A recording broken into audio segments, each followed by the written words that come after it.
Mastering ordinal numbers for dates and centuries. Hello everyone. Welcome back to our English language learning series. Today, we're going to dive into an exciting aspect of numbers and counting, specifically, ordinal numbers. We will focus on the application of ordinal numbers in dates and centuries. Remember, these are not just numbers. They're keys to understanding important aspects of the English language. Before we start using ordinal numbers in dates and centuries, let's quickly refresh our knowledge. Ordinal numbers refer to the position or order of things, like first, second, third, and so on. As you may have noticed, these numbers usually end with th, street, nd, or road. When we talk about dates, we use ordinal numbers.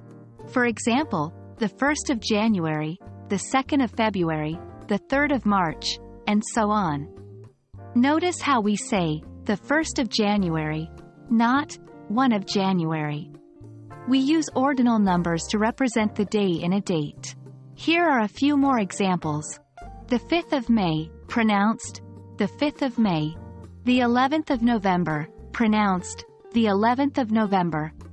The 22nd of December, pronounced, the 22nd of December.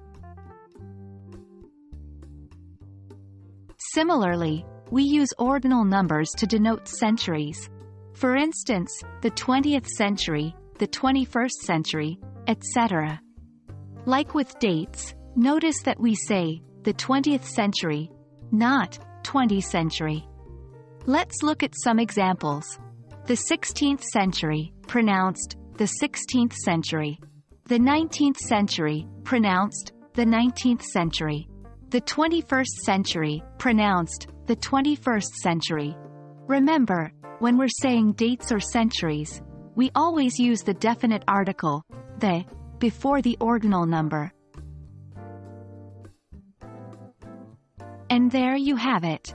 That's how you use ordinal numbers for dates and centuries in English.